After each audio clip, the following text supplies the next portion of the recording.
Some words change everything, and some feelings arrive too late. Ethan heard the truth, and he heard the confession. But the real question was never whether Jayden loved him. It was whether Ethan could trust his heart again. The night felt colder than usual, so Ethan stood alone outside the dorm building, hands in his hoodie pocket, eyes lost somewhere far away. Jayden's words replayed again and again in his head. "You were easy to love."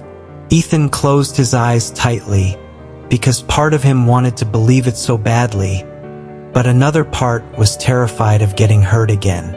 Footsteps approached quietly behind him. "Jayden, you disappeared again," Jayden said softly. Ethan didn't turn around. He just said, "I needed time."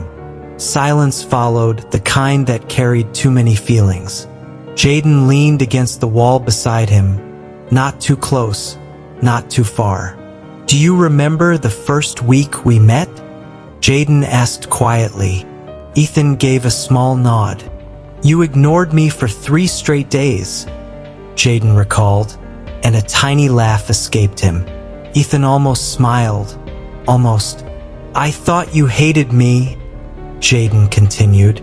"Maybe I did," Ethan replied softly.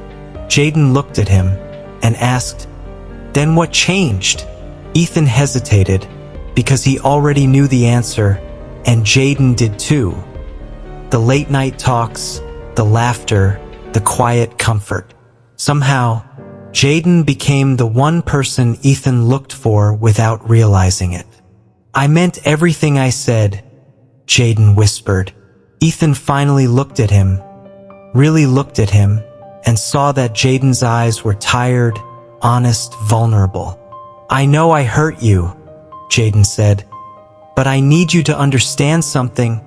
He stepped closer slowly. None of it was fake.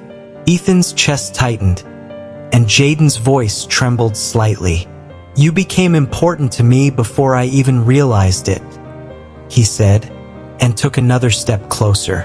"And when you left, it hurt more than I expected." Ethan's heartbeat felt impossibly loud. For so long, he convinced himself distance was safer, that trusting people only ended badly. But Jayden kept breaking through every wall he built, slowly and gently. Ethan took a small step forward, then another. Jayden's eyes widened slightly, and Ethan stopped right in front of him, in silence. Then, finally, Ethan spoke. "Don't make me regret this." Jayden froze for a second, then smiled. Not a loud smile, not dramatic, just real. Ethan felt something soften inside him, for the first time in a long while, and the distance between them no longer felt cold. Because this time, Ethan stayed, and Jayden didn't let go. Sometimes, love doesn't arrive perfectly. Sometimes it arrives through misunderstandings, pain, and second chances. But in the end, they chose each other.